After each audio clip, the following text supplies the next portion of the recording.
Guys, good Friday morning. I'm Jerry Miller, and welcome to Real Talk with Keith Smith here on the I Love CVille Network. Thank you kindly for joining us. Folks, we have a Charlottesville, Albemarle County, Greene County, Commonwealth, Central Virginia, country, worldwide, and family-wide audience here on Real Talk with Keith Smith. A little bit of Flavanna. You missed the Flavanna part. In-studio guest here on Real Talk. I'll let Keith Smith spill the beans, and if we want to put her on the spot, we can turn the camera around and put you on the show. No. We forgot to talk about this in the pre-production meeting. We were not supposed to do this. Okay. That got missed. Good morning, Keith. Welcome to the show. And you've got two buddies with you that I very much enjoyed getting to know in the green room before the show started. In the green room. Green room. Yeah. So today's all about Greene County. I've been excited about doing this. So on the next couple of Fridays past and the ones coming up, we're bringing some stakeholders, doing stakeholder roundtables, talking about, what's going on in Greene County, a little bit of land use, and who knows what the feed throws at us. We'll have a ton of fun. So I'll let you do the introductions, sir. Gentlemen, why don't we start with Dale? You got a lot of folks watching you right now. Dale, introduce yourself to everybody watching the show. Sure, no worries. Dale Herring. I'm the at-large supervisor for the County of Greene, full-time Director of Technology for Greene County Public Schools. And thanks for having us, sir. I appreciate the invite. It's an absolute pleasure. Your second time. It is. First time real, though, right? First time real. So the first time we actually had COVID and we were locked down, and I think, if I remember correctly, at that meeting or that broadcast, we had bad news. We had received notification right before we went on the air of our first COVID-related death. That's right. That's right. And so I'm very happy to be here. It's a lot different environment today. We still have COVID, but it's a different situation. We're going to have some exciting stuff to talk about with Greene County, hopefully. Yeah, so it's a lot different than it was 2 years ago. Cool. So thanks for having me. Jim, show is yours, sir. I'm Jim Frydl, and I am currently the Planning Director and Zoning Administrator for Greene County. Let's tell everybody what a zoning director and a planning director, what they do. So zoning, you enforce the regulations, the county ordinances that were written by the Board of Supervisors. So in Greene County, we have a set of rules when you are doing land development or land use that you have to follow. So if you're in a business district, there's a certain set of criteria, residential district, farming, and certain land uses are allowed in each category, and we enforce those regulations. In Greene, we like to be proudful about the attitude that we have. We try not to be enforcers, we try and be partners. So we have laws, and the zoning office has to enforce those laws, but in Greene County, our attitude is help people achieve their dreams while also following the law, not to throw up roadblocks to stop people from getting what they want. So good answer. On Wednesday, I did a presentation at the Virginia Governor's Housing Conference, or Housing X, as they called it, and I titled it a housing affordability instead of affordable housing on the end of it. But I talk about my 4 pillars, which, if folks have watched and seen the show, I do this regularly. And the key to it is relationship. So I think you're more in the relationship building business, even though you have to enforce certain rules and regulations. But, there is this relationship, and it kind of starts with you, because you're the connector between me as the private sector, Dale as the elected official, and Jerry who's the public. It kind of funnels all through you. Is that correct? Correct. And I will like to make the distinction. Our attitude comes from the Board of Supervisors. The Board of Supervisors in Greene for years has expressed that same attitude. People have property rights. They have the right to exercise those, and we're here to help them follow the law to reach those goals. So, Dale, I've been asking everybody that's coming in, elected officials coming in, what's the state of Greene County? Like State of the Union. What's the state of Greene County? How we're doing? What's new stuff's going on? But what's the state of the health of Greene County right now? I think we're doing well. I mean, Jim may agree or disagree as to his position, but I think we're doing great. We've got a lot of growth coming into Greene County. Yeah. The numbers are up. I looked at some of the numbers from the CAR report back this past April, just recently released. I think we're doing okay. We've got a lot of projects coming online in the next 2 years. Got a lot of improvements going on to our highway system, which should decrease the amount of traffic that's coming into play. So yeah, compared to where we were 2 years ago, right, we shut down for COVID.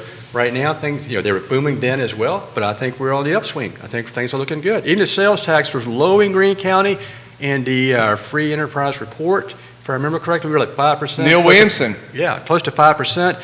But we still had a growth. If you look at an industry we have in Greene, a lot of our industry is grocery stores and pharmacies and gas stations. A lot of those industries did not shut down during COVID, and we're still showing an increase after everything else opened up. So to me, I think things all look positive. Well, I kind of want to focus a little bit on that because Greene County, and I'm going to give you up to the minute stats. The car data is interesting, but it's kind of already old when they report it in this particular market on the end of it. So just so that you know, as it stands right now, your median sales price in Greene County, this is single family detached, right, is $345,000. Okay. You've sold so far 194 units. Put that in perspective. 20 years ago, you sold 80 in 2019. That's 20 years. I think I got that right. And it was $153,000, by the way. And to be honest with you, I think if the inventory is greater, we probably could sell quite a bit more. Well, that's kind of what we want to talk a little bit, right? We've got an expert here that you see this stuff before it comes in. I know there's stuff you can't talk about because it's not public as yet. But what's kind of in the actual pipeline for Greene County, right? And we're going to talk about water. Hence the word pipeline. There you go, in a few minutes. But from your perspective, what's exciting happening in Greene County that you can share? There's a lot exciting happening. I'll say just in general, we have a lot of by-right development area within our growth area. And the Greene County Board traditionally has been very supportive of projects that meet the growth area. Just for anybody that's not familiar with that, the growth area is the citizens' 20-year plan, comprehensive plan. They've defined where they want the more dense growth. And so we've got a lot of people taking advantage of projects in that area, and those projects are by right. They don't have to go through public hearings. But we do have a lot of activity. We have a large development called Creekside. It's a residential PUD. We have the first two phases in, which is over 200 homes. We're reviewing those site plans as we speak. We have a very interesting commercial residential work, live, play PUD right near the water tower in Greene County, right below the Sheets. And it's on 29, right? Exactly. Tell us about that. The first phase is the site plan is in. They're developing 90 townhomes and putting in infrastructure for the commercial area. But it's going to be a town center style development. It's going to have a quadrant with residential, and that transitions to commercial with a line of residential / commercial townhomes. So you can live there, you can work there, you can have an office downstairs, an apartment upstairs. It can be all residential, all commercial. That's great. That transitions to retail, restaurants, dining, shopping along the 29 frontage.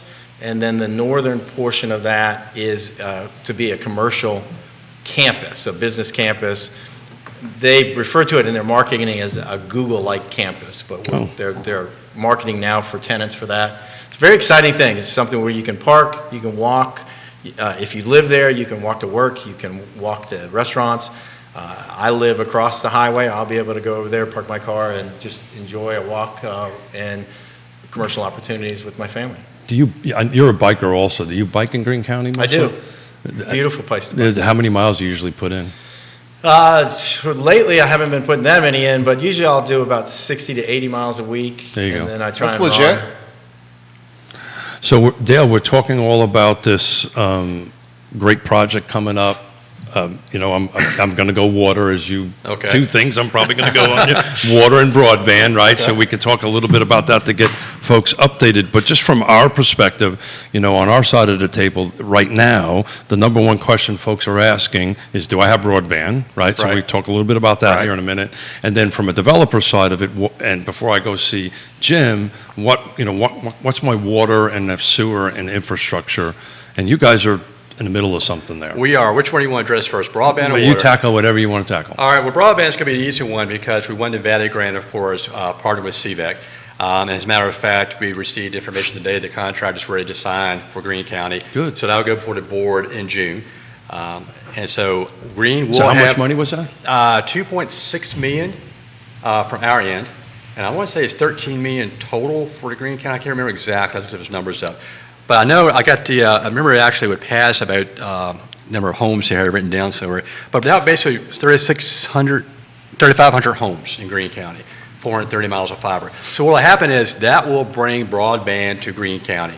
And the time frame, of course, within 3 years, 2025, we expect Greene to be complete earlier because Greene is working with CVEC, who is partnered with Rappahannock Electric Cooperative. Rappahannock Electric is already doing preliminary work doing the initial fiber runs between their substations. Once that's complete, CVEC will step in, run the fiber, splice the fiber, and then run it to the homes. And they expect that Central Virginia Electric Cooperative customers in Greene will receive fiber to the homes fall of 2022. So this fall, Really? Greene County residents will start seeing some Are they of the fiber. putting fiber in the ground now, or they're... CVEC is doing, they're working up in that area. Now, they may not go into ground. I know in some They're areas doing they're following switching up- stations right, and yeah. stuff like that, But they yeah. said that their current customers will have broadband in 2022, the fall of 2022. Wow. So that's great. So what's Yeah. amazing about that, 3 or 4 years ago, like when I ran for office the first time I mentioned broadband, people were saying, that the government should be involved. Last time I ran, people were saying the government didn't do enough. It's funny how that goes. So right now, we'll have broadband, and that will equalize the playing field, but I'm not sure people are ready for what will happen. Businesses, opportunities will increase. A lot of people have reached out about doing at-home businesses. That will increase.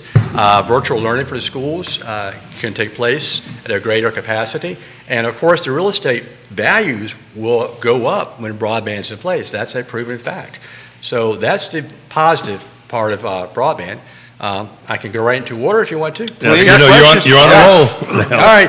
I know enough. He's not a natural. I know enough know, not like- to interrupt Dale. So Water's been an issue for Greene for several years. We've been trying to build a reservoir since I first was on the board. In fact, I thought the reservoir would be completed within my first term, to be honest with you. And that was the initial goal. We were working with RSA. We had a dispute, and one of the issues that happened was that RSA really wanted us to turn over all revenue streams and their property for the reservoir, and no public access to the reservoir, and they would fund 50% of the project, which meant all 50% of the project would have to be funded by taxpayers, and you got nothing. and we would get nothing in return. Did I hear that right? Yeah, and so that was in a meeting, and I can remember looking at it and said, no, that's not going to happen. So later on, things started going south with the relationship between RSA and Greene County.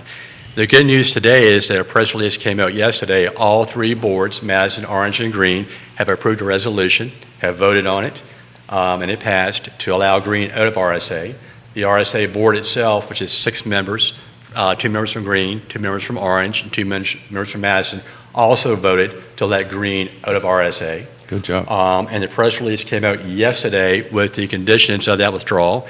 We will receive all assets. That's news right there. That's Yeah. news. So that was, it should be, it came out Keep yesterday. on going. Tell Yeah, us keep breaking going. news. We will receive all assets from RSA in Greene So you're going to County. keep all your assets. We keep all the assets, and I'll state this as a politician, so we'll keep all assets that we paid for, and the citizens have already paid for. I think that's important to note.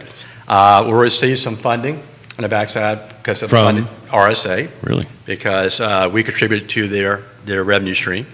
And basically it comes down to is we hope that everybody's in agreement, and we'll be out soon. We start the process to look at what's the next step for us. We looked at our resolution or ordinance as far as maintaining our water, sewer, infrastructure. So hopefully within a month at the most, if not, it could be longer, we'll be out. We've been trying to get out quite some time. The goal originally, the past 6 months, has always been June 30th.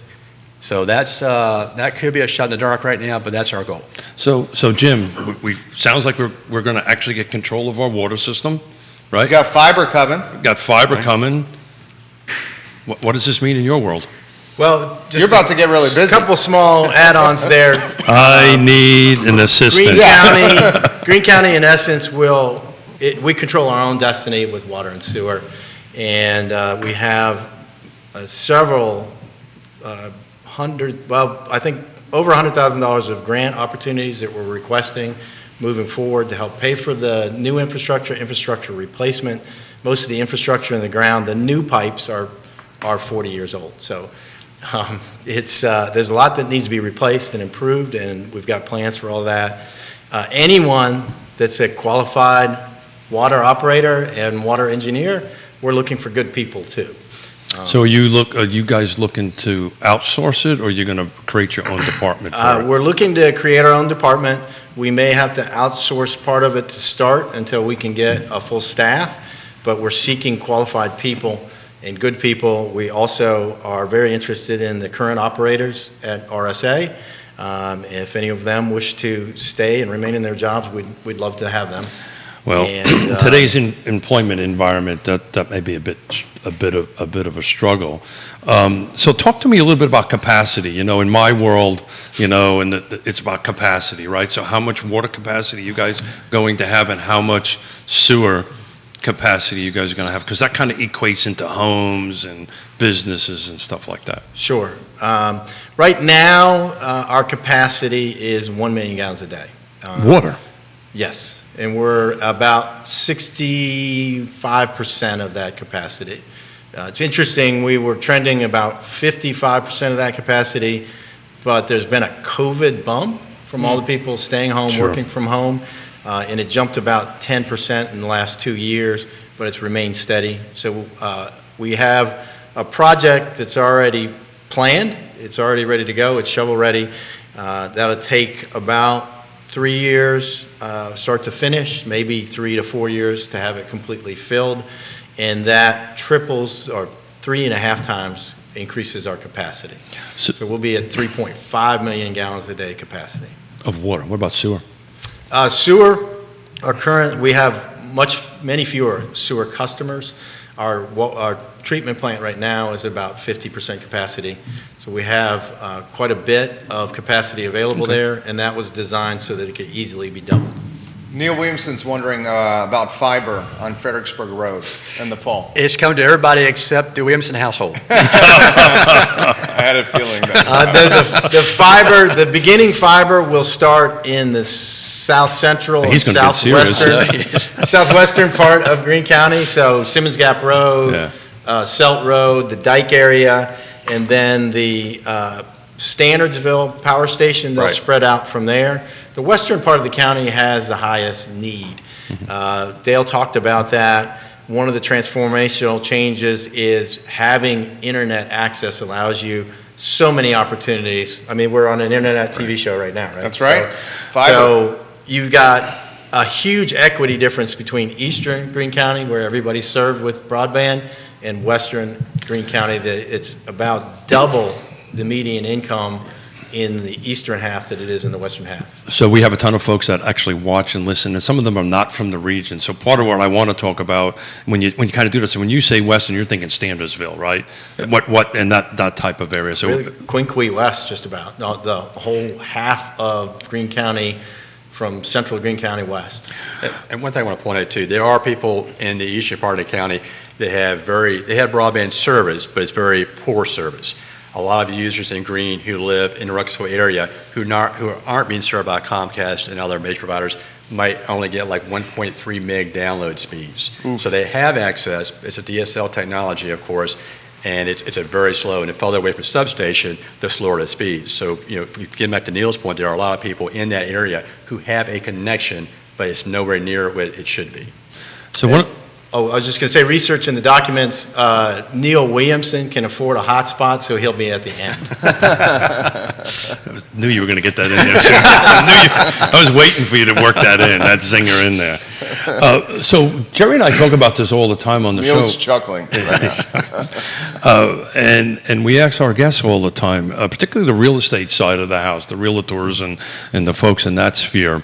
So where do you guys, I mean, I think I know the answer to this, but where do you guys see the next hot spot? Where is the next Crozet? Where is the next big area in this region? What do you think? In this region, okay. Are you talking about in Greene County or No, this region? no, in our area. Well, that live, work, play development you Yeah. describe is going to be, that's going to boom.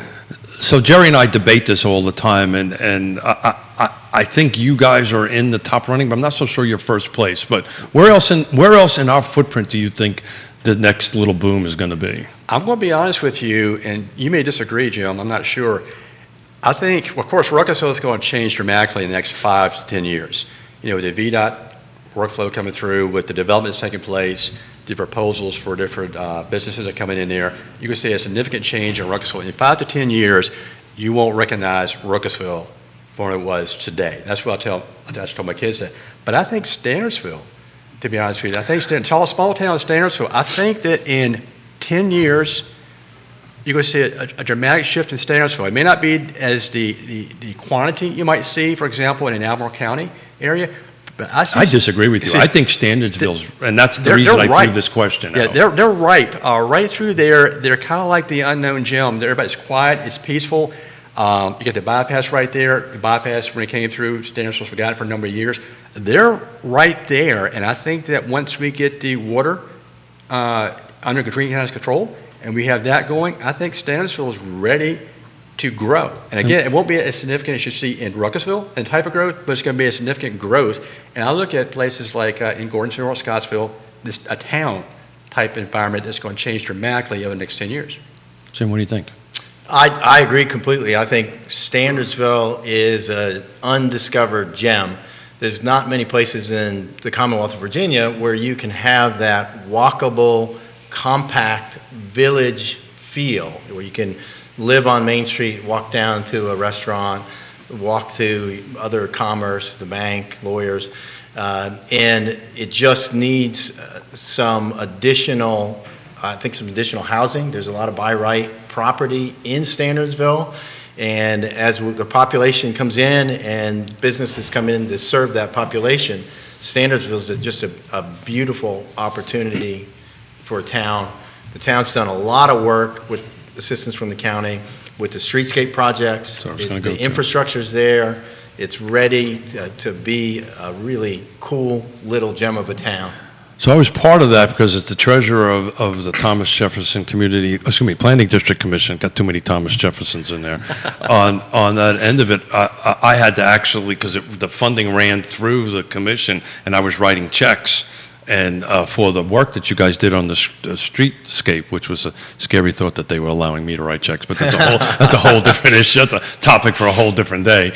On that end of it, I think the reason I keep on getting stuck, just to pivot a little bit, on the treasurer, because my office is so close to the commissions, and everybody says, let Smith do it, he'll walk and go ahead and sign checks. But those who are in the area or passing through the area should stop in there and do a little walk. The streetscape project that you guys did there, what was that, 10, 12 years ago? Something, it's beautiful. Something like that. It's absolutely gorgeous. So I happen to agree with that. I think Standardsville is going to be one of the next top areas, and we've always been discussing Zion's Crossroads, right? Yep. I think Zion's Crossroads is primed. They are. For that. I have a feeling at the next commission meeting we'll be digging a little bit at Tony O'Brien's and side that you'll get water through your county before we do, and we only been doing it for 35 years, so hats off and congratulations to you guys. So, what else excites you about Standardsville, Dale? Seeing the transformation that's taken place. I grew up in Greene. I went to school there, and I can remember walking over to Standardsville to go to different restaurants, after a football game. Standardsville has kind of been forgotten for a number of years, and I'm seeing it beginning to come back to its roots. I'm seeing that small town feel begin to develop again. I'm beginning to see restaurants and stores begin to open back up. Not a huge quantity, but here and there. I'm beginning to see people walk the streets.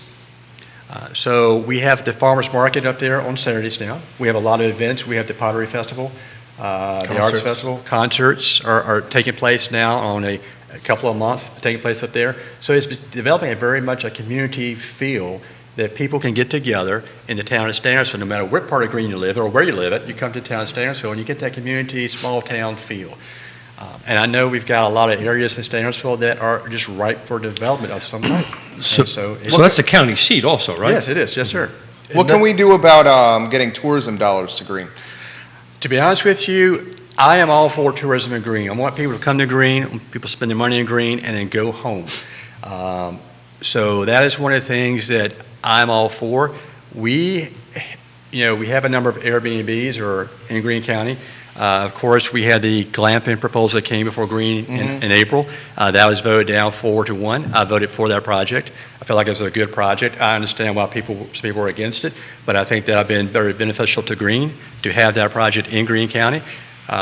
Tourism, for the few folks who do not know what glamping is, you might want to explain that real quick. it's a high-end camping. It's for people who want to go camping in the wilderness, but who really don't want to have a tent and It's like and luxury rough it. camping. Exactly. Yeah.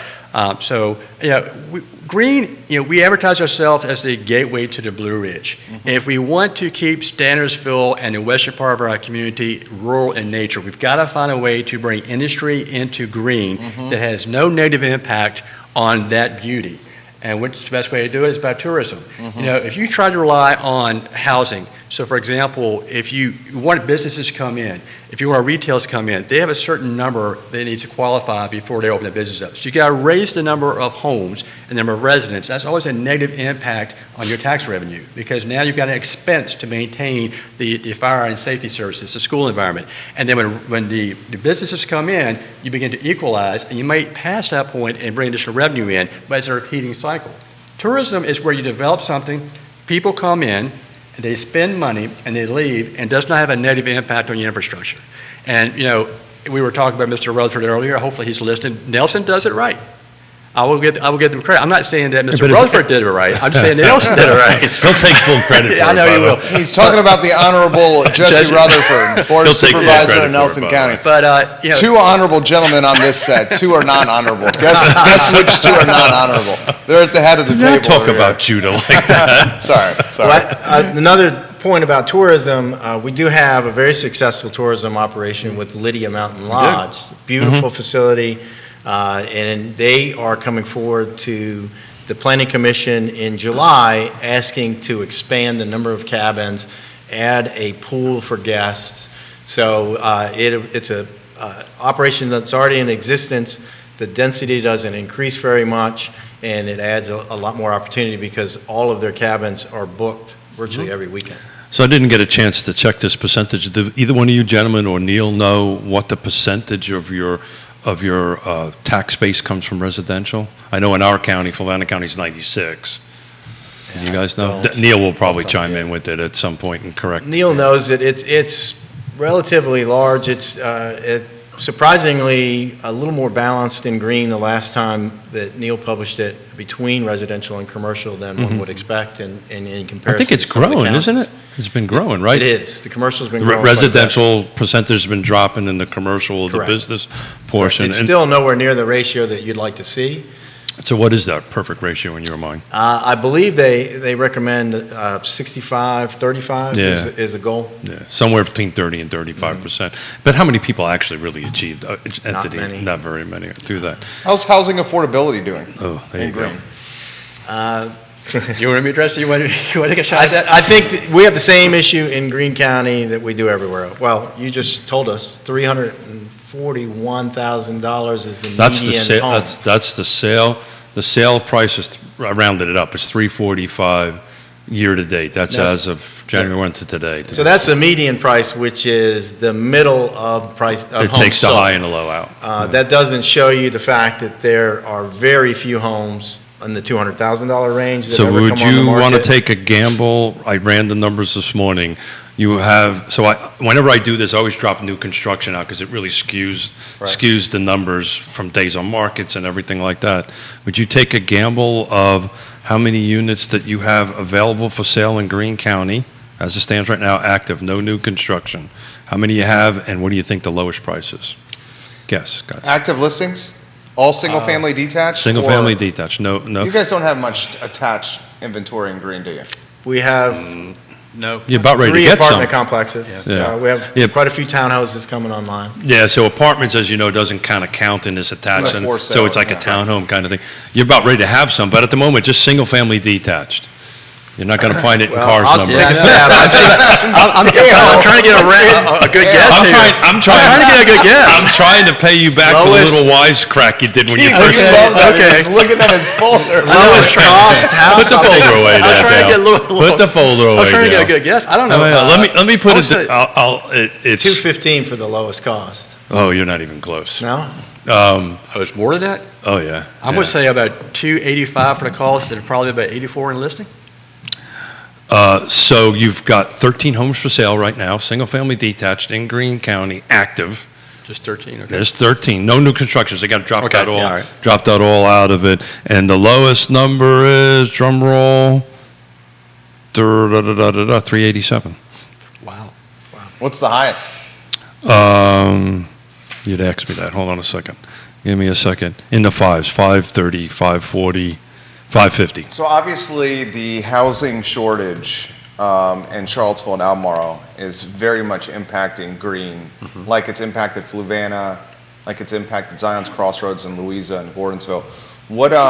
What's the feedback you're getting from constituents, from locals, about what's happening with housing and how expensive it's getting? You know, we don't hear a lot of complaints from the constituents as far as how expensive it's getting for housing, because most of the people that would be complaining already have homes. Right. And so what they complain about is their reassessed value that goes up and the taxes would increase. One of the things I don't think people realize is that the inventory has an impact on affordable housing. Sure does. The lack of inventory generates an inflated price in the homes. And I can remember a conversation during a board meeting where we were looking at a development that was going to have 600 homes, and I said that would help with the affordable housing, and the comment was, these houses aren't affordable. But there's a misconception that the inventory has no impact on affordable housing, and it does. The more inventory you have, the prices begin to regulate, and you can have more affordable housing. So I think, you know, the impact, or the comments we hear from constituents would be that the tax rate would go up based upon the value of the home. And also, oftentimes when new development is ready to come online, we may hear from constituents who are arguing against the development because they don't want to see any more growth in Greene County. So I've and Dale's been part of this, and I've changed my conversation from affordable housing to housing affordability. I think it's a little easier for folks to understand and explain it. I want to get to the education component here in a few minutes on that end of it. But I've been asking all the elected officials end of it that's been sitting here joining us, are we in a housing affordability crisis, Great emergency, right? And it's amazing how different folks are answering that in different ways than I would expect. So what do you think, guys? I'm going to say, I think we are.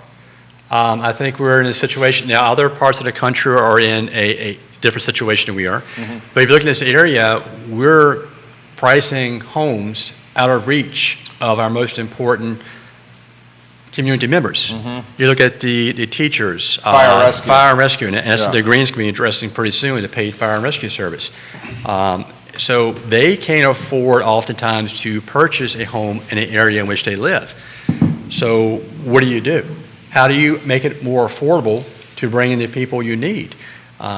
So yeah, to be honest with you, I think we are. I think, you know, as somebody who's now 60, who looks at retirement in 2 to 5 years, you know, if I want to sell my house to move elsewhere, where am I going to move to that I can find a house that I can either break even or afford? And even if I look at a smaller home, because I have no, you know, the kids, I have one child stay at home, the rest are not. In a smaller home, the price is going to be as much as I sell my home for. And that's somebody who already has a home. So I feel bad for those first-time home buyers. Well, we struggle with that all the time, but I know a couple of really good real estate agents, so when you're ready, give me a call. Right. See what We'll give you a call. You didn't think I was going to slide that in, huh, on that stuff? So, look, and I'll let you guys jump in, but Dale, it's probably a question more focused towards you. So, folks that oppose new developments, right, it's usually traffic, infrastructures. One of them is the impact on schools. Right, so I know Nelson County is unique because Nelson County actually has a decreasing school population, which is very, it's not the norm. How are we prepped as far as a school system, because that's the hat you wear every day, right? to handle all the work Jim's going to get here? Well, we know that, and there's a time coming we'll need another elementary school. We know that area is going to be Ruckersville Elementary, in Ruckersville area. So we have a Ruckersville Elementary School now.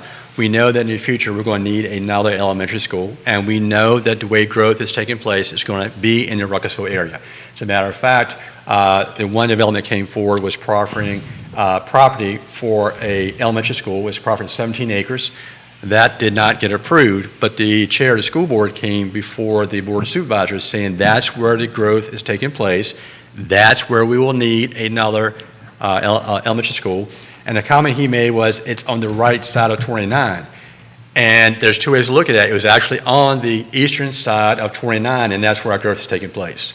So we know we're going to need another elementary school going forward. Our high school, we just finished, our high school, middle school, we just finished our project back pre-COVID. We actually had a groundbreaking October 2019. COVID hit in March 2020. So we've actually been through one full year of using the new facilities. It was designed to add on later at a reduced cost to the citizens. It's very well thought out so that we're preparing ourselves for growth going forward in the school environment. You know, in our environment, we know that schools are going to grow. We know the population is going to grow. We know we've got to be prepared for that time frame. And it's cheaper to build an elementary school than it is to build another high school. And so the schools and the board of supervisors are already looking forward 10 years down the road as part of our plan. What are we trying to do? What are we going to try to accomplish? Good answer. Anything from the feed there, Joe? Yeah, there's a lot. Transportation is a question that's on the feed right now, and I'll read it verbatim from Gwendolyn, who's watching the program. She's asking how transportation talks are progressing with creating a more improved transportation system that's multi-jurisdictional and seamless with getting folks around. She's also, Keith, as you know, a big proponent of the tiny house movement, and I believe she's doing an effort out there. But here's the question specifically. Please discuss transportation plans. Will there be any type of commuter, rideshare, bus to Charlottesville? You want to me address it? You can. Jim's being unusually Jim's quiet, so I'm not sure what's going on. I'm so. waiting for the zingers to I come know, out it's here. like You're waiting just for that. really quiet, Jim. Transportation's a very important I'm part getting of it. nervous, to be honest with you. I am too. Wait for Dale to take a breath. Transportation He's a politician, right? is actually very important. Jaunt, for example, came before our board, and there was a disagreement.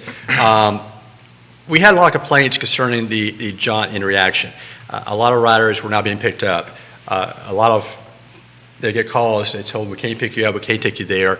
It was brought up at a board meeting, myself and Supervisor Bowman, we met with the CEO of Jaunt, and I met with him 2 or 3 times after that. We developed a plan to have an MOU between Greene County and Jaunt to fully fund them this year. The original recommendation was not to fully fund them. Jaunt said we need fully funding in order to do what we want to do. We came to an agreement, we worked through it, we came to an approval process. The MOUs come for the board of supervisors, it's going to be approved, and we need that regional transportation system because that will help Greene County citizens get to Charlottesville, get to Culpeper, get to Buckingham, and Jaunt is a regional system. So the goal is to develop a partnership with Jaunt so there's better communication between Jaunt and Greene County so we can figure out how can we help Jaunt grow, which in turn will help Greene County grow as well. And so we are definitely working toward that goal. Now, as far as other transportation methods, Greene is very lacking in a bike pedestrian trails. That we have, I always joke around, we have a bike path.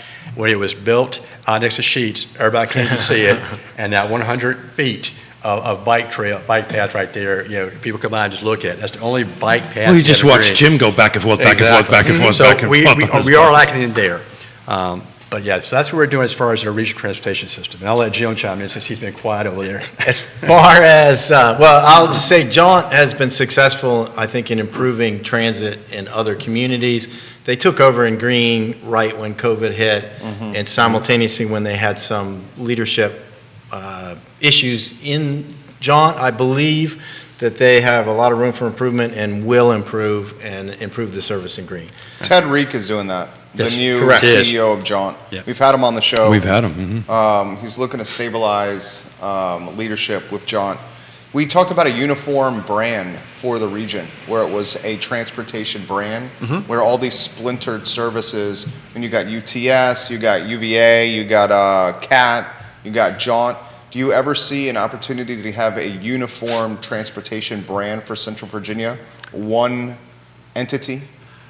It would be nice if that happens. I know that the Greene County Transit was also one element of that, and that's been brought over into John area. Will you see CAT go away? Will you see VA transit service go away? I would say probably not. I don't have, I really Yeah, it seems to be going on the track that they're going to work under some sort of like MOA, mutual agreement of some sort that, which of course, every time you get multiple entities together to try to do one thing, it gets a little complicated. And Jerry's thinking of, one new fresh entity kind of makes sense from a business perspective. But I think from a political perspective, more than likely it's going to be different entities working onto some sort of agreement. So, Jim, in Fluvanna County anyway, there's a huge percentage of our county, particularly Lake Monticello, which is 40-some-odd% of the county, come into Charlottesville to work. How does that look in Greene County? 65% of our population leaves the county for work. It comes to Albemarle and Charlottesville. So Who's the largest employer in huge Greene? out commute. Is it the county? The county is the largest employer. Who's the second? I believe Walmart is the second largest employer. So 65% come into Charlottesville, so hence the transportation question, which was spot on. Yeah. Right, so we're about ready. I mean, let's kind of face it here. Greene County is kind of where the development's going to go. It's right.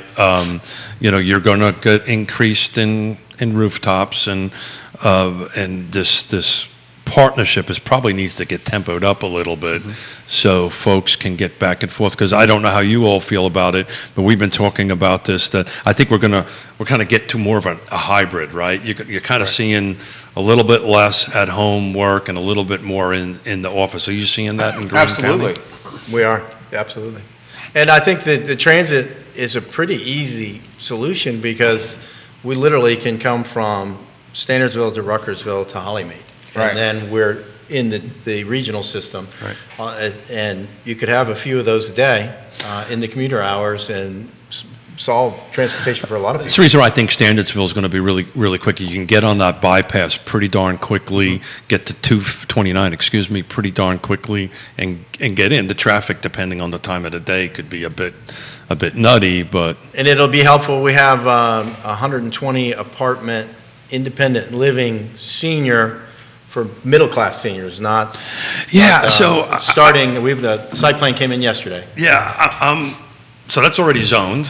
Site plan Zoned means and it's going to approved. happen. The site plan, yes, there. So can you tell me who the applicant is at this point, since you received it? Trying to think, it's Maryland Development, it's Was it the development- Methodist Church? No, it's the same company that built 2 or 3 of these type units in Culpeper. Dale, I've got to ask this question. My county just rejected one from a rezoning perspective. Same exact setup. 55 and over, 50 to 60% area medium income. There's a huge need for it in this region. I just don't understand the no vote. And I'm looking for some answers here. What was the reason with the no votes? I don't know. Was Fairchild a no? Fairchild was a no. Yeah, Fairchild was a no. I think it was a 3-2 split. I think it was. I'd have to double check. I don't. Our board went 4-1 I'm for trying to it. remember 4-1 or 3-2. There was opposition to it when it came before us, and that's about 2 years ago. Correct. I think it was 2 years ago it I came don't before us. understand the opposition. We're not increasing schools. The, Right. the opposition we heard, or I heard in this situation, was the fact that you're going to have older people pulling on to 29. That was a comment. In fact, your department actually filmed traffic coming down time, the interval between cars. That was what the Planning Correct. Commission brought forward, because I think the Planning Commission didn't pass it 5-0 either. No. 3-2 at the Planning Commission. Yeah, also. and I think their biggest gripe was the traffic on 29 and the speeds of the cars on 29 and the exit of going on 29. So a lot of people are against increasing density, no matter what type of density it is. So you hear some of that. I can't tell you why Fluvanna would vote it down, Yeah, because to me, 55 and older, there's no impact on schools. Right. It opens Traffic. up housing stock. Yeah. Because you'd have empty nesters. Well, that was leaving their houses. Right. That was my argument Yeah. for the pro end of it. I just didn't quite get it. The There's a- traffic comment was that's the first time I ever heard that. But that was just unique. That was actually on 29, and 29 for Greene County is a high traffic area. So the comment has some validity to it. You know, traffic's going 55, 60 miles an hour, and you've got somebody who has a certain line don't you have like a traffic light? not right there, but about a half mile up the road at Sheets. We do. Yeah. There's a lot of improvements that are being planned on the 29 corridor that'll help with traffic and the throughput. One of the proffers for that development, circling back, is a bus stop for transportation. It is literally across the street. There's an opportunity for people to be able to get to the shopping center, which will help the shopping center directly across the street with the Dunkin' Donuts and the Holiday Inn. And so it's a great opportunity, and it's a desperate need in the community. So I think at The this regional community. at this table, I think we all can agree. I think we're in agreement. The crisis is maybe a strong word, but we're having a housing affordability Right. I problem. think it's a Well, I'll make crisis. a Yeah. quick I think it's a point. crisis. Dale just pointed out that a lot of people are against, for whatever reason, against growth. Our community comprehensive plan, the number one goal is to keep the rural area rural, to Sure. keep the beauty of the rural area.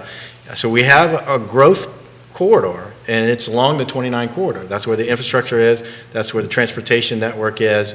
And if you say no to the growth corridor, and I know you've had this topic on your show a lot. Yeah.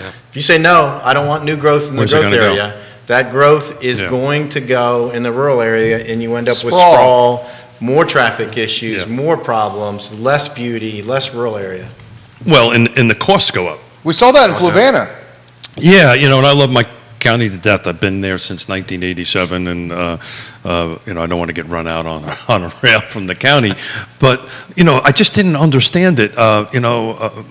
My parents are a prime example. They're in the twilight of their years. They love the area that they're at.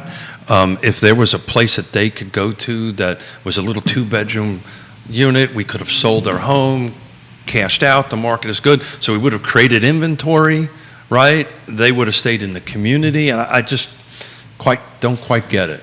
I know that there's a new studies are showing that the homes that are mixed residential, meaning that they have 55 and older communities in areas with younger families, are selling better, and that the people are healthier and happier in those homes. That's what was brought up to us in one proposal that came before us not too long ago. They're trying to rezone some 600 homes from 55 and older, 600 homes normal residential. So was that a actual age restricted project, or was it an Currently, age target? It is now. It is currently age restricted to 55 and older, period.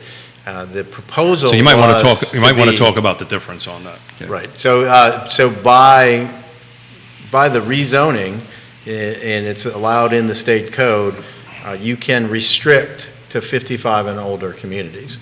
And most places do an 80-20 split. That's the way the state code has two sections. In Greene, when they put that in, it's a 100% 55 and older. The developer that came forward wanted to make that a senior targeted development. And the other developments that they've created in the past usually trend around 70% senior, 65 to 80% senior with mixed families. And they market both types.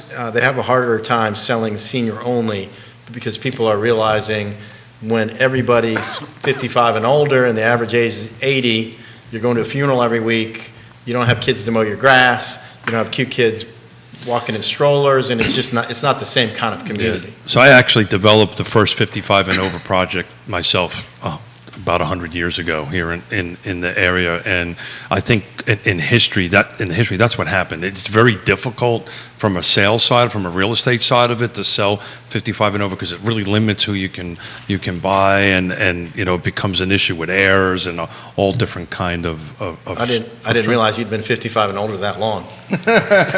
Nice job, Jim. There you go.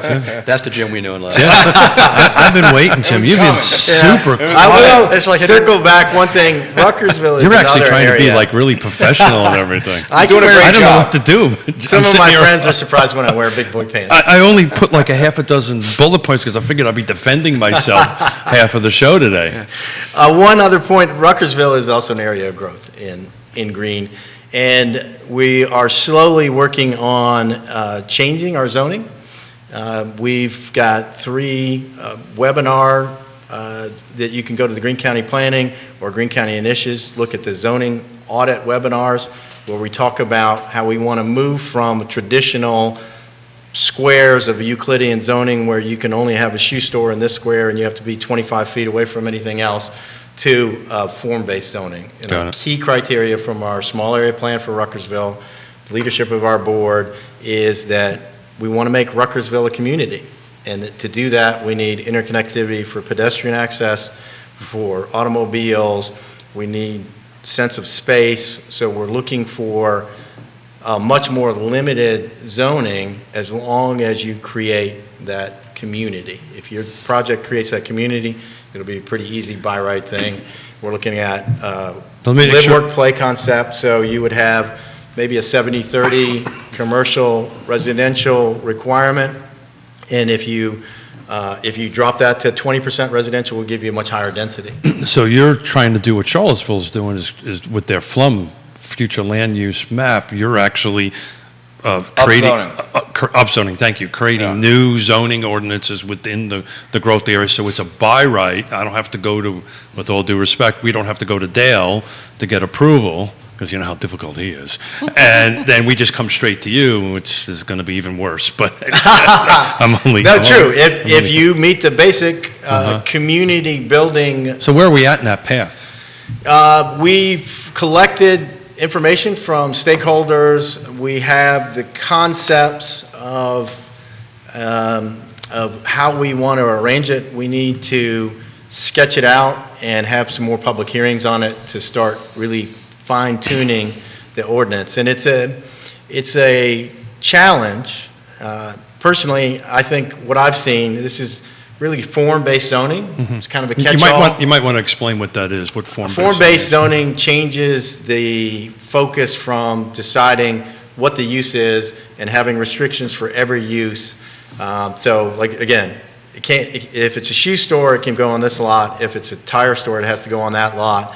The two can't mix. They have to be separated from each other a certain way. A residential operation can't go there because it's supposed to be a shoe store. Got it. And it creates spaces where you have to drive in between. They're not connected. The uses aren't connected. They don't flow together. In essence, it creates Ruckersville, which built up as needed in a bunch of small squares of different things that were necessary at the time but don't flow together. Got it. So form-based zoning is talking about the form of the community, the form of the design of the community. And that starts with Dale's comprehensive plan, right? Yes. Right. So this is what you guys are in the middle of doing, redoing your comprehensive plan, your land use plans. And I don't want to get too geeked out on the planning side of it, but when do you? I asked this for a very specific question. I have a bet with Neil. And when do you think? Not about Greene County, about Charlottesville. When do you guys Are think? you about to make a bet here? I'm not going to make a bet. Okay. Maybe. Miss Smith is watching. Mrs. Smith Literally, is she's watching. Yeah. So when do you think you guys might get this done? This is The this is comprehensive plan or the well, zoning? as everybody who watches the show, everybody knows the comprehensive plan is a non-obligatory document, right? This is our vision. The zoning ordinance is what really makes a difference. So when do you think that might happen? We're working on it. I think it'd be at least 6 months to get it to a document that's ready for the board to review. It'll go to your planning commission first, right? Correct. Right, then to Dale's board. So, and we'll have community workshops. I think that a lot of the examples that are out there, if you look up form-based zoning, you'll see the same document for every community. Yeah, and we don't want that for Greene. So it's a little more challenging that we're trying to do it with our 3-person staff, because we want it to be Greene specific and make sense for Greene, as opposed to just paying somebody $70,000, $100,000 to do a cookie cutter thing that I can just print offline. So the reason I bring it up here is it looks like Charlottesville might have its rezoning somewhere June 2023. He's laughing because this is the You're going to bet. shave your stash on this show. I think That's the bet he has with Williamson. Yeah, have you guys not heard about this? No, I have not, but obviously, what day is that show airing? It's going to air in June of next year. He's shaving his I stash. can't remember the date. I believe it was June 19th or something, somewhere mid to late We'll come June. inside and watch. Yeah, please do. And we'll let you in. And I appreciate that. I've bet Neil that the city council would not adopt it before then. And if I lose, I've had this mustache on since 1985. You shave it. I have to shave it off Yeah. on that end. In fact, Neil is shaving it for you. No. I think we did say that. We did say that. No, you may have said it, but I That did sounds not like agree a to that. completely different type of It show. sounds like something. There is no SEC rules here, by the way. So, there's That was funny. There's That was good. Hey, I've been waiting for you to show up, man. That was really funny. You want so a we have sip of coffee or something? We have a lot of questions from viewers and listeners here. This is from Kelsey, who's watching. Can you ask the panel if the University of Virginia is doing anything in Greene County? We would love for the University of Virginia to come. The planning director will make it as easy as possible. Okay, there we go. Well done. Yeah, it was beautiful. This question's coming about economic development. What is keeping a larger employer from setting up a headquarters or a satellite campus or office in Greene County right now? That's from Grayson. Probably the question about water. Would you agree with that? No, the water space? question's resolved, Okay. and it, honestly, infrastructure, there's no interstate in Greene County. It has the advantage of being at the crossroads of 29 and 33. Greene County is one of the smallest landmass counties in the state. A third of it is mountain, so we don't have large parcels. We have very few large parcels, and the large parcels aren't contiguous to the infrastructure. So there's limits, and we are interested, excited, and welcome anyone, but they're going to have to want to be in Greene County because, there's Louisa is a county that has an interstate that run through it, and it's flat with pine trees and sand. So there's lots of open space. It's easy to build there. Greene is up and down, and it doesn't have an interstate, and the parcels are small. So it's a unique place. It's a great opportunity for the business that it fits. And again, we'll work with anybody we can that wants to come and bring jobs to Greene. So the Zions Crossroads area, the pushback that I'm hearing from larger business, this is what I hear. This is not an official county perspective. This is what I hear from my world and my commercial and residential business, is they don't move here. Well, the water and sewer is pretty typical conversation. It's not enough rooftops. Where are my employers, where are my employees, going to live, right? And so that is the struggle in Zions Crossroads for it. So that's the reason why you see a lot of retail, right? A lot of, 64 stop kind of food stops, so forth and so on. But you're not really seeing large 100, 200, 300 employers because they just don't know where to put them, right? Where do you put your employees? Our town center that's being developed currently has attracted, for the first time, larger employers through the Virginia Economic Development Partnership because of that exact reason. It has a live, work, play concept. So the employers aren't as concerned because their employees can literally live on campus and walk to work. And that makes it much So that more helps that attractive. percentage of people leaving, right, obviously, out It does. that way. And I think it brings to Greene something we've never had before. So we're literally, instead of being somebody that just gets an email from the state, they actually talk to us now. so. That's going to be help your tax base, right? It will. Amazingly. On that stuff. So that's great. Any other questions? Yeah, this is on personal property taxes. With Okay. the used car market out of control, what did the county do to alleviate tax burdens associated with personal property? Right now, what we're doing is we're evaluating. The question came up during our board meetings and during the budget hearings. The tax rate was passed as it was previously in the past years, and right now we're trying to look at what can be done to rectify that situation. Bottom line is what we're seeing, which everybody knew to a certain extent. We didn't know how much it would impact our residents. The bottom line is that the value of used cars has jumped considerably. So people are paying quite a bit more. My tax bill, to be honest with you, I'm paying about $2,000. I've got a vehicle I bought in 2021, and it's a $2,000 tax bill on that vehicle. So what we're trying to do is, we were not 100% sure of what the revenue coming in from personal property tax would be, and we had made a budget based on past history. So with the increased revenue, we're trying to see what can we do to take some of that burden off of the citizens. So there's no relief coming for June. We're hopeful that with the December December bill, right before Christmas, hopefully we can do something there. There's no guarantees that we can. So what do you mean, like adjust it? Adjust it or a rebate. For example, I know the Treasurer and Commissioner of Revenue, I've talked to them frequently. They're at the last board meeting, and they're working very hard to try to find a resolution. They're working with the county administrator to try to find a resolution. One of the things that we were not attempting to do, we were not trying to increase our revenue at the expense of the citizens. We were not trying, it was not in the budget to increase the revenue using personal property tax. We had a certain budget amount. That's what the budget was based on. Well, it's been like that forever, right? This is a unique situation, right? It is. It's a one-off situation. Hopefully we'll never see again. People are asking about the real estate market. That is different. The real estate market, you've got equalization as part of the process. So when it comes before the board, if the real estate values go up, you can equalize that tax rate right before the board. For us right now, it's a 2-year process. And then the citizens have an appeals process they can go through for that as well. With the cars, I think the question was made, or a comment was made, this has been going on like this for generations. Like, it's the first time we've had used cars go up in value. Right. Well, they depreciate typically. Yeah. And I've actually got a 20-year real estate appreciation year over spreadsheet for Greene County. I put it together this morning. In the last 10 years, your average appreciation is about 4.6%, right? Believe it or not, over 20 years, it's almost 8%.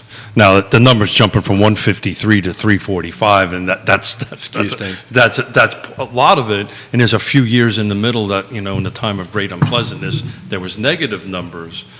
But my personal truck, my 2017 truck, right now in Fluvanna County, my tax assessment is more than what I bought it in 2017. Wow, that's in Fluvanna County? Yep. My tax value on my truck is more, that I got 75,000 miles on it than when I bought it in 2017. My wife's car is 2013. I think it went up in value $3,000 or $4,000.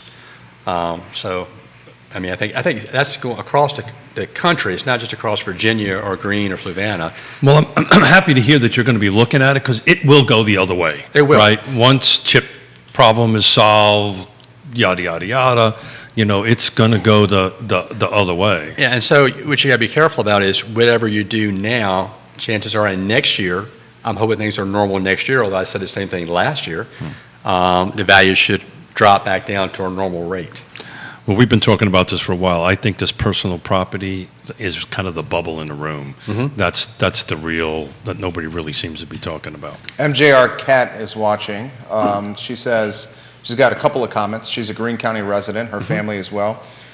She said, Jack Shop's Kitchen just opened an ice cream counter, which is lovely and much needed for this community. She has this question: as a Greene County resident, I would like to know why we are not a pro-rating county.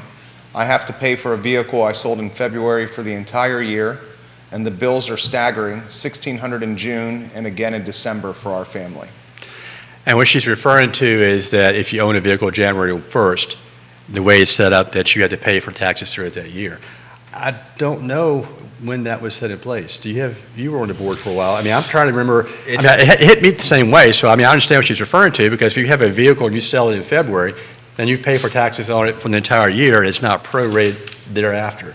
And that's just the way it's set up. And I don't know, actually, if there's a specific reason for that. Do you know?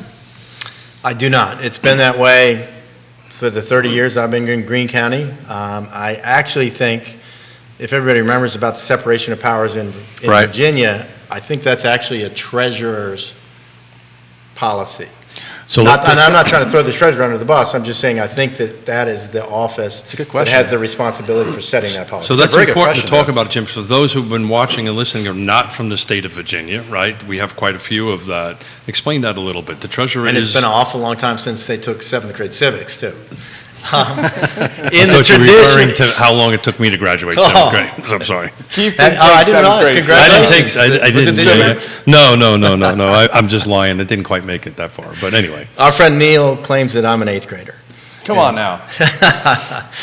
Neil's being In generous. Virginia, And that's probably offending 8th graders. probably so. That's a Neil's being generous. With our, the most county governments in Virginia, the form of government, majority of the positions that people count on are elected, and the only overview is the election. So we've had this conversation, you and I, Keith. Jerry, you're a smart guy. You got people on your show all the time. Explain to me the difference in the job between the Commissioner of Revenue and the Treasurer. Ooh, I missed that in 7th grade science. So neither of those people report to the Board of Supervisors. That's exactly Neither of them are controlled or under the authority of the Board of Supervisors. They are only under the authority of the voters. And we've just shown well-informed people don't even know what they do. Oftentimes, there's one person that runs for the office. And don't get me wrong, there's a lot of great people that do it. But before I worked in county government, I voted because I recognize the name. That person's been doing it. They must be doing a good job. And unless you have a tax problem, unless you have, you've been arrested by the sheriff, you just assume all these people are doing a great job and you reelect them. And these two different elected officials sometimes conflict in Correct. their opinion on how to do something. But at the end of the day, Dale controls the Dale controls their budget, right? We control their budget for Like the school county, system. right? Yeah, so we could have some control over that, but we'd have no control over what they do in the Operationally. office, right? And so, there was a push last year trying to get MOU between constitutional officers and the county, and we did not go through with that. We may look at that again in the future. But yes, I mean, right now, I think our constitutional officers in Greene and Greene County government, they all are working well together, in my opinion. We've had some situations in the past where that wasn't the case. But right now, we kind of laugh at those situations and we're all working well together. But that was a great question. But So to get out there, who actually does the assessments for your county?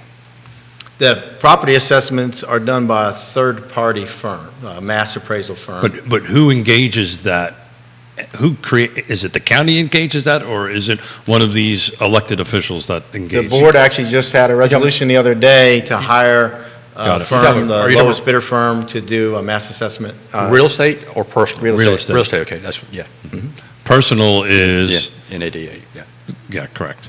So anyway, it's just important, and to throw back out there, I know Dale's in the school system, and folks that, again, who are watching this that are not from the state of Virginia, there's two separate boards, right? There's the school board, and then there's the Board of Supervisors, and the school board depends upon you to give money, but it's operationally completely different. So that's why there's sometimes of a disconnect between what the school board is thinking and what your board is thinking. I'll get to one more question. We're trying to get to as many of these as possible, guys, here at just before 11:30 on a Friday here.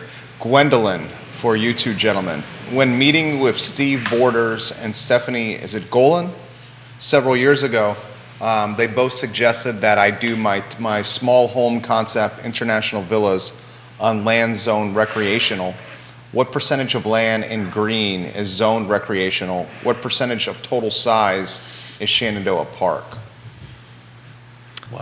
Shenandoah Park and the National Forest are about a third of the county. I don't know the exact acreage. And there is no recreational zoning in Greene County. So I think maybe the understanding there is that through our tourist lodging, we allow through special use someone to request a number of units on a particular parcel. That's the only option we have currently. We have some unique ideas that we want to try and consider, some clustering regulations that would allow for tiny home communities, but those are just in the infant stage. One last question, because I like this one here. When is Greene County going to get a brewery? Ooh. Well, we have, don't we, on the 2933? We do have a brewery. Yeah. Octonia Stone Brewery Yeah. is currently located on 29 and 33. I think the fact that Greene County is in control of the water will help with some potential Right. larger breweries. We have a few people that are proposing brewery/wineries out. The old Autumn Hill Winery is considering that. You mentioned ice cream earlier. We are getting a move-through. I saw that. Yeah. That's exciting. Sweet. I'm a lover of sweet. Oh, jeez. It's going to do well. Greene's primed to boom, man. You guys are in the catbird seat over there in Greene County. I got to tell you, Standardsville is going to grow a lot faster than everybody thinks it's going to grow, Yeah. and I think you guys are going to get your rewrite of your zoning ordinance long before everybody else does. I'm curious to see how the politics in Greene change as folks that are millennial and younger are getting priced out of Charlottesville and Albemarle, and they're sprinting to Greene and Fluvanna and Waynesboro. And that's going to change the politics and the dynamic of these counties. So My friends, my younger brother, we're looking at Waynesboro and Greene and Zion's Crossroads because folks can't afford Charlottesville and Albemarle County anymore. Well, I actually ran some quick year-to-date numbers just to go ahead and do that. The median sales price in Charlottesville now, same thing, single-family detached, no new construction, is $456. Albemarle $460. Fluvanna $322. Nelson County, believe it or not, is up to around $500. Yeah. But that's a lot of large tracts of land. Right. Yeah. In that, that's a little bit of a skewing factor. And if I would have done like just 5 acres and under, it would have been different. And Louise is up to 378. So Greene County is kind of Greene County and Fluvanna. If you're just taking a look at the price points right now, Fluvanna is number 1 as far as the lower. You guys are number 2 as far as But we're over 3 no matter what. Even at those levels, you have to earn more than the median family income in the United States to be able to walk in the door. Well, that was what we were talking about down there. Charlottesville City is now 111,000 median income. So is Greene though. Yeah. So Greene, Fluvanna, Nelson. Oh, that's right, yeah. Greene, right? So because we're all part of the MSA, is 111 something. I can't remember the two. In Greene, we have a pretty big difference in the median income across the entire county drops quite a bit. Ruckersville is very high. Everything west of the center of Greene is considerably lower. So those are HUD numbers, right? Used for housing affordability and all this great stuff. But I'm asked the question all the time. Oh my God, Greene, Fluvanna, 111. Well, how many people from your county drives into Charlottesville to work again? What's the number? 65%. Yeah. There you go. Their salary is coming back that way. And that's the reason why the number's so high. Gentlemen, thank you. I really expected to get my head handed to me today. This is a great show. You guys were great. Maybe next time. Jim, you were very well behaved. I'm going to have to bring you back on because I was all prepped, man. I got up early and got prepped for some singers. How about a closing message from the both of you guys for the viewers and listeners on the future of Greene? We're growing. It's a great place to live, a great place to have a business. It's a great place to bring your kids to school. So if you want to come to Greene, come to Greene. We welcome you, and I'm sure you can add to that. I think the same message I started with in Greene County. You have property rights. If you have a good plan, we'll help you find a way to make it come true. So I love it. I've been coining this term for quite some time, turning red tape into green tape. Seems like Greene County has figured out Green with an E. has figured out how. Greene gets it. I got my green pen. I think Greene County's figured out how to turn some of this red tape into green tape. So thank you guys. Great show, guys. Thanks, guys, for having us. Great, Appreciate it. Great show. Thank you. Real Welcome Talk back, please. with Keith Smith. The show is archived online at realtalkwithkeithsmith.com. All the shows there. We thank Yes Realty Partners and Keller Williams Alliance for being a part of the program. Judah Wickhauer for keeping us online, our director. I Love CVille show, guys, is up in 59 minutes. We will see you then. Take care. Good job. Thanks, gentlemen. Thank you, guys. Thanks for having us. I appreciate it. It was excellent. Oh, look at this. The audience is a clapping.